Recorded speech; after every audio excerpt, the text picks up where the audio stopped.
So now that you've made it through nearly all of the bye weeks, you don't need to keep quite as many flex players. You know, the ones who typically give you 8 to 12 points per week. In addition, as the season wears on, most of the hidden gems have been discovered, meaning that the waiver possibilities to find the real game changers have diminished quite a bit. So what can you do to catch lightning in a bottle? My suggestion is that you pick up and stash on your bench 1 or 2 running back handcuffs. It's kind of like buying a lottery ticket, only with much better odds. I want to remind you that if you have a stud running back who has a clear-cut number 2 behind him, you should already own that number 2 back going into the playoffs.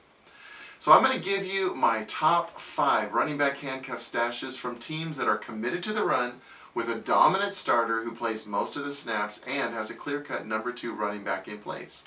My list doesn't include RB2s who are in more of a timeshare running back by committee situation, but any of whom would be great to have should the running back 1 in their respective tandems go down. These would include Tim Hightower, Kenneth Dixon, Tevin Coleman, Prosise, and Paul Perkins. So, here we go with my top 5 running back handcuff stashes. Number 5, Andre Ellington, Arizona Cardinals. Andre's an amazing athlete, and if David Johnson were to get injured, Ellington would get a large share of his carries. However, I'm not so certain Bruce Arians wouldn't employ more of a committee approach, which puts Ellington at my number 5 position. Number 4 is D'Angelo Williams of the Pittsburgh Steelers. Le'Veon Bell dominates touches in the Steelers' backfield and has a history of injuries. When he's been out, Williams has shined in his absence. The downside is Williams has been dealing with his own injuries this year. I would have ranked D'Angelo in the top 2, but he just had minor surgery and won't be back in action until week 13 or 14. At that point, he's still projected to be Bell's backup. Number 3 is Mike Gillislee of the Buffalo Bills.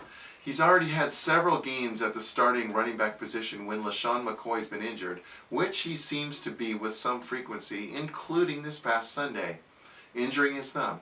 Gillislee came in and he got 72 yards on 14 carries in the second half alone. Number 2 is Alfred Morris of the Dallas Cowboys.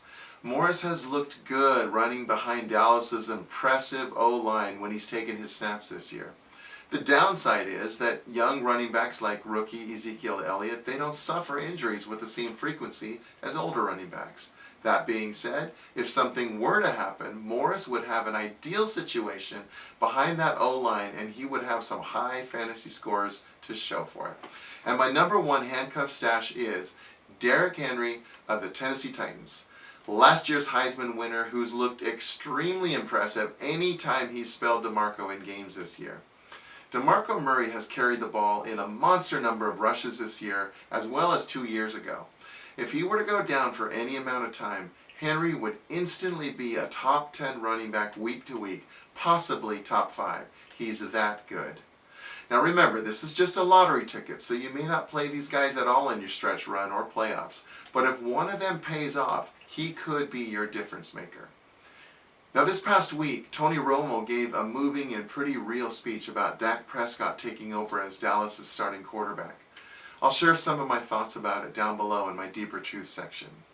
Good luck and have fun.